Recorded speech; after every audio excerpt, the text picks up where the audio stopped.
Hello everyone, welcome to Naira study. हम आप सब कैसे हैं? आई होप कि आप सभी अच्छे होंगे और अपने स्टडी को कंटिन्यू कर रहे होंगे।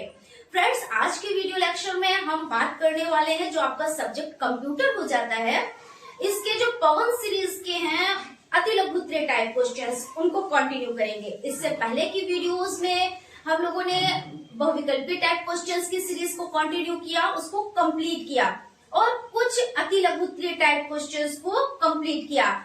आज इसमें हम लोग और भी कुछ अति लघुत्तरीय टाइप क्वेश्चंस को देखेंगे। वीडियो में आप लोग लास्ट तक बने रहिएगा क्योंकि हर एक चीज आप लोगों के लिए इम्पोर्टेंट हो जाती है, ठीक है ना। और वीडियो को बिल्कुल भी स्किप ना कीजिएगा। और फ्रेंड्स, अगर अभी आपने चैनल पर विजिट किया है और न्यू है तो चैनल को सब्सक्राइब जरूर कर लीजिएगा, क्योंकि क्या होता है सब्सक्राइब करने से कि आपके पास अपडेट पहुंच जाती है और आप क्लास को अटेंड कर पाते हैं। और एक चीज फ्रेंड्स बताना चाहेंगे कि अगर आपको फ्री पीडीएफ नोट्स चाहिए, क्योंकि हमारे चैनल पर कोई भी पैसा नहीं लिया जाता है, कोई भी पे नहीं कराया जाता है, सभी चीजें फ्री में है, पीडीएफ नोट्स फ्री में है, क्लासेस फ्री में है। तो जब इतनी चीजें आपको फ्री में मिल रही हैं तो क्यों ना उसका लाभ उठाया जाए, ठीक है ना। तो इसके लिए आपको टेलीग्राम चैनल से जुड़ना रहेगा और आप लोगों को फ्री पीडीएफ नोट्स प्रोवाइड हो जाएंगे। तो फ्रेंड्स, चलते हैं आज के जो अति लघुत्तरीय टाइप क्वेश्चंस की सीरीज है इसको कंटिन्यू करते हैं। कुछ क्वेश्चंस को कंटिन्यू कर लेते हैं जो आपका सब्जेक्ट कंप्यूटर हो जाता है ना, कंप्यूटर शिक्षा, इसके अति लघुत्तरीय टाइप क्वेश्चंस देखते हैं। तो इसमें क्वेश्चन है फर्स्ट नंबर, याहू मेल को संक्षिप्त में समझाइए। ये भी क्या होता है, जीमेल के समान ही संदेशों को इसी विशेष मेल आईडी द्वारा क्या करते हैं, किसी दूसरे व्यक्ति की मेल आईडी तक भेजने की प्रक्रिया है। इसकी प्रायोगिक URI और URI आपका हो जाता है इस तरह से देख सकते हैं, HTTP यानी हाइपर टेक्स्ट ट्रांसफर प्रोटोकॉल, और आपका ये ऑब्लिक है mail.yahoo.com/mail, है ना। तो इस तरह से आप समझ लें, किसी सॉफ्टवेयर के इंटरनेट द्वारा अपडेटिंग प्रक्रिया को समझाइए। तो किसी सॉफ्टवेयर को अपडेट के लिए उपयोगकर्ता के कंप्यूटर सिस्टम पर इंटरनेट सेवा का चालू होना आवश्यक होता है। सॉफ्टवेयर को अपडेट करने के लिए सर्वप्रथम सॉफ्टवेयर को ओपन करते हैं। ओपन करने के पश्चात वही ओपन स्क्रीन पर आपको अपडेट का ऑप्शन प्राप्त होगा, उसे क्लिक करें, आपका सॉफ्टवेयर इंटरनेट सेवा द्वारा ऑटोमेटिक अपडेट हो जाएगा। नेक्स्ट क्वेश्चन है, MS पावर पॉइंट क्या है। तो MS पावर पॉइंट एक प्रेजेंटेशन प्रोग्राम हो जाता है। और वर्कशीट पैकेज क्या है, तो इस पैकेज का प्रयोग कार्यालयों में सूचनाओं तथा आंकड़ों को व्यवस्थित रूप में एकीकृत करने में किया जाता है। MS आउटलुक क्या है, लिखिए। तो MS आउटलुक या माइक्रोसॉफ्ट की तरह से पेश किया गया एक इंफॉर्मेशन मैसेंजर है जो कि भिन्न दो रूपों में है। पहला माइक्रोसॉफ्ट ऑफिस सूट के रूप में तथा दूसरा एक अलग अनुप्रयोग के समान उपलब्ध होता है। यह वर्तमान विंडो में एक समान आउटलुक 2010 के रूप में कार्यान्वित होता है। इसमें एक कैलेंडर मैनेजर, वेब ब्राउजिंग तथा टास्क मैनेजर उपलब्ध होता है। इसका प्रयोग एक MS एक्सचेंज सर्वर तथा MS शेयरिंग पॉइंट सर्वर के रूप में किया जाता है। MS एक्सेल विंडो की प्रयुक्त कमांड्स कौन कौन सी हैं, तो title bar, file tab, scroll bar, program window control, name box, zoom slider, quick access tool bar. MS Excel के प्रमुख उपयोग क्या है, तो MS एक्सेल के प्रमुख उपयोग निम्न है। संयुक्त कार्यों का संचालन, चार्ट बनाना, संख्यात्मक गणना, सूचियों का प्रबंध आदि। MS एक्सेल की एक वर्कशीट में कॉलमों की संख्या कितनी होती है, तो 16,384 होती है। MS वर्ड के जनक कौन है, तो MS वर्ड के जनक विलियम्स हैवरेरी गेट्स थर्ड हो जाते हैं।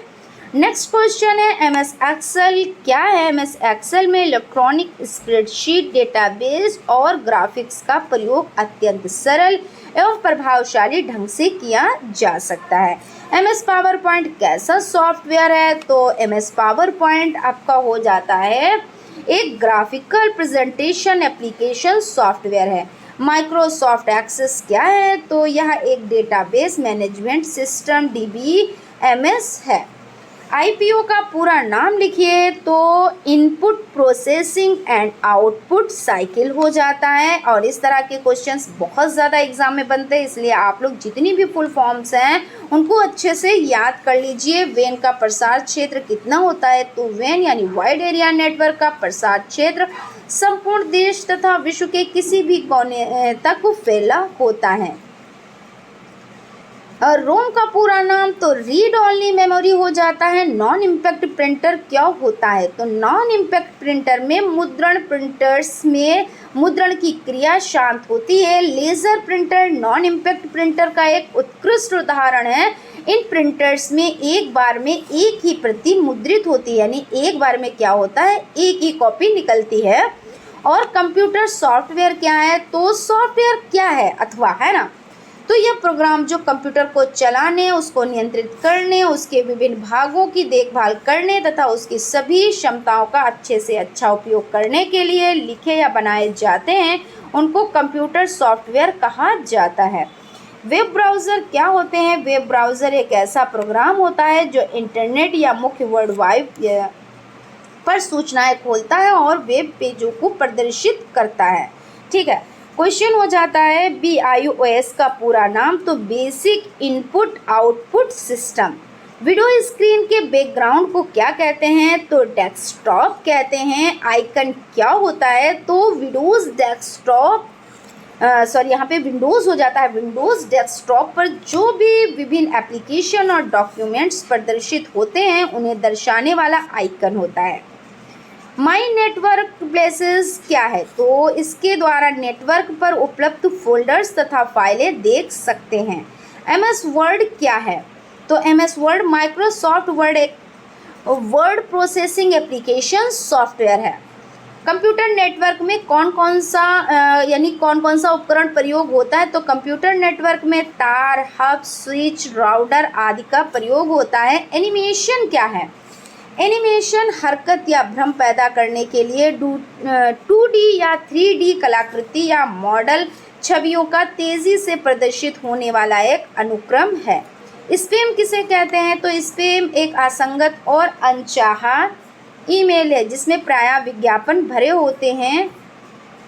कंप्यूटर को इंटरनेट से जोड़ने में किसकी सहायता लेते हैं, तो कंप्यूटर को इंटरनेट से जोड़ने के लिए मॉडेम का प्रयोग किया जाता है। WiMAX क्या होता है, तो WiMAX एक दूरसंचार तकनीक है। इस तकनीक के माध्यम से कंप्यूटर दूसरे कंप्यूटर से बिना तारों की सहायता से संपर्क स्थापित कर सकता है। ठीक है, नेक्स्ट क्वेश्चन की तरफ चलते हैं। कंप्यूटर सॉफ्टवेयर पेज पेकर किस ऑपरेटिंग सिस्टम से संबंध रखता है, तो एकल ऑपरेटिंग सिस्टम से। विंडोज़ डेस्कटॉप पर किसके द्वारा विभिन्न एप्लीकेशन और डॉक्यूमेंट को दर्शाता है, तो आइकन के द्वारा। और कंप्यूटर में कंट्रोल यूनिट क्या करती है, तो ये कंप्यूटर के हर घटक को मैनेज करता है। ये कंप्यूटर मेमोरी से जानकारी लेता है, इन्हें पढ़ता है, फिर उन्हें एक सिग्नल्स की सीरीज़ में बदल देता है ताकि कंप्यूटर के बाकी के घटक भी अपना काम शुरू कर सकें। सुपर कंप्यूटर किसे कहते हैं, ये कंप्यूटर सबसे अधिक गति, संग्रह क्षमता, प्रयोगता वाले कंप्यूटर है। सॉफ्टवेयर किसे कहते हैं, एक निश्चित कार्य को संपन्न करने के लिए निर्देश का समूह प्रोग्राम या सॉफ्टवेयर कहलाता है। वेबसाइट में होम पेज का क्या अर्थ है, तो होम पेज उस पेज को कहते हैं जो इंटरनेट से जुड़ने के बाद एक्सप्लोरर को रन करते ही सीधा हमारे सामने स्क्रीन पर आता है। प्राचीन समय में गणना के लिए क्या प्रयोग किया जाता था, तो प्राचीन समय में गणना के लिए अबेकस का प्रयोग होता था। ठीक है, यहाँ तक आपके क्वेश्चंस हो गए। फ्रेंड्स, अगर सेशन आप लोगों को अच्छा लगे तो प्लीज़ एक लाइक ज़रूर कीजिएगा। और अगर अभी तक आप लोगों ने चैनल को सब्सक्राइब नहीं किया है, अभी आपने विजिट किया है, तो चैनल को सब्सक्राइब भी ज़रूर कर लीजिएगा, क्योंकि क्या होता है, सब्सक्राइब करने से आपको अपडेट मिलती रहती है। क्वेश्चन है, इलेक्ट्रॉनिक स्प्रेडशीट का प्रयोग मुख्यतः कहाँ करते हैं, तो इलेक्ट्रॉनिक स्प्रेडशीट का प्रयोग मुख्यतः MS एक्सेल में किया जाता है। HTTP का पूरा नाम लिखिए, तो हाइपर टेक्स्ट ट्रांसफ़र प्रोटोकॉल हो जाता है। फाइल ट्रांसफ़र प्रोटोकॉल यानी FTP का प्रयोग किस लिए किया जाता है, फाइल ट्रांसफ़र प्रोटोकॉल एक होस्ट से दूसरे होस्ट को फाइल ट्रांसफ़र के लिए प्रयोग किया जाने वाला एक मानक नेटवर्क प्रोटोकॉल है। कंप्यूटर पर किसका सिद्धांत लागू होता है? तो एनालिटिकल इंजन का। इनपुट डिवाइस का क्या अर्थ है? तो यहाँ पे देख लेते हैं। कंप्यूटर में आंकड़ों एवं निर्देश प्रविष्टि करने के लिए इनपुट डिवाइस का प्रयोग किया जाता है। कंप्यूटर प्रोसेसिंग की स्पीड किस में पाई जाती है? तो कंप्यूटर की स्पीड मेगाहर्ट्ज में होती है। कंप्यूटर की द्वितीयक मेमोरी क्या है? तो यह सभी सिस्टम सॉफ्टवेयर तथा एप्लीकेशन प्रोग्रामों को संकलित करती है तथा भौतिक रूप से यह आंकड़ों के बैकअप के लिए प्रयुक्त होती है। ये आकार में थोड़ी बड़ी होती है और प्राथमिक स्टोरेज स्मृति में थोड़ी धीमी होती है। Hard disk drive, floppy disk drive तथा फ्लैश ड्राइव आदि कुछ सेकेंडरी स्मृति के उदाहरण हैं। नॉन पैड क्या है? तो यह एक मेन्यू पर आधारित प्रोग्राम है। नोटपैड से बनाई जाने वाली फाइल का विस्तारित नाम txt होता है। इस प्रोग्राम को चलाने पर मॉनिटर स्क्रीन पर इस प्रोग्राम की विंडो प्रदर्शित होती है। नोटपैड के मेन्यू बार पर सबसे पहला मेन्यू फाइल मेन्यू होता है। डेस्कटॉप कंप्यूटर क्या होते हैं? तो डेस्कटॉप कंप्यूटर सामान्य कार्यालयों, विद्यालयों, घरों आदि में प्रयोग किए जाने वाले कंप्यूटर्स डेस्कटॉप CPU होते हैं। डेस्कटॉप्स यहाँ पे PC है, ठीक है ना। PC होते हैं डेस्कटॉप। PC का निर्माण करने वाली बाजार में अनेक कंपनियां हैं। इसमें से IBM तथा मैकिन्टॉश प्रमुख है। सामान्य रूप से बोलचाल में डेस्कटॉप को ही PC के रूप में जाना जाता है। मॉनिटर, कैबिनेट, कीबोर्ड, माउस आदि का इसके मुख्य भाग होते हैं। कीबोर्ड तथा माउस की सहायता से कंप्यूटर को कमांड दी जाती है तथा डाटा प्रविष्टि किया जाता है। कैबिनेट में स्थित CPU द्वारा कमांड का अनुपालन किया जाता है और प्राप्त परिणाम को मॉनिटर स्क्रीन पर दर्शाया जाता है। बाजार में IMBP, CIMBPS/2, Apple second C आदि नामक मॉडल उपलब्ध हैं। ठीक है। नेक्स्ट क्वेश्चन आपका हो जाता है सिस्टम सॉफ्टवेयर किसे कहते हैं? तो सिस्टम सॉफ्टवेयर प्रोग्रामों के उस समूह को कहते हैं जो कंप्यूटर को चलाने, उसकी देखभाल करने तथा उस पर नियंत्रण रखने का कार्य करते हैं। यह कंप्यूटर के साथ ही निर्माता द्वारा उपलब्ध कराया जाता है। MS पावर पॉइंट कैसा सॉफ्टवेयर है? तो Microsoft power point graphic presentation application software है। इसकी सहायता से इलेक्ट्रॉनिक प्रेजेंटेशन तैयार कर प्रोजेक्शन डिवाइस को कंप्यूटर से जोड़ स्लाइड शो की तरह भी प्रस्तुत कर सकते हैं। ठीक है। प्रिंटर कितने प्रकार के होते हैं? तो प्रिंटर एक प्रकार की इलेक्ट्रोमैकेनिकल युक्ति है जो बाइनरी कोड में आंकड़े प्राप्त करती है तथा इसको कागज़ पर छापती है। प्रिंटर मुख्यतः दो प्रकार के होते हैं, impact printer, non impact printer. Next question हो जाता है वर्कशीट किसे कहते हैं? तो वर्कशीट एरिया विंडो का सबसे बड़ा भाग वर्कशीट एरिया है। डेटा को इसी एरिया में इनपुट किया जाता है। सभी सेल्स वर्कशीट एरिया के अंतर्गत आते हैं। स्पैम किसे कहते हैं? स्पैम यह इंटरनेट पर उपलब्ध अवांछित ईमेल है जिसे स्पैम भी कहा जाता है। और आपका नेक्स्ट क्वेश्चन यानी आज की सीरीज़ का लास्ट क्वेश्चन भी यह हो जाता है नए सॉफ्टवेयर को इंस्टॉल करने के कितने तरीके हैं? तो नए सॉफ्टवेयर को इंस्टॉल CD/DVD एवं इंटरनेट आदि से कर सकते हैं। तो इस तरह से आपका यहाँ पे सेशन कंप्लीट होता है। आई होप आप लोगों को सेशन अच्छा लगा होगा और अगर सेशन अच्छा लगा है तो एक लाइक ज़रूर कीजिएगा। और अगर अभी तक आप लोगों ने चैनल को सब्सक्राइब नहीं किया है, चैनल पर न्यू है तो चैनल को भी सब्सक्राइब ज़रूर कर लीजिएगा। ठीक है। तो फ्रेंड्स मिलते हैं नेक्स्ट क्लास में। Thank you.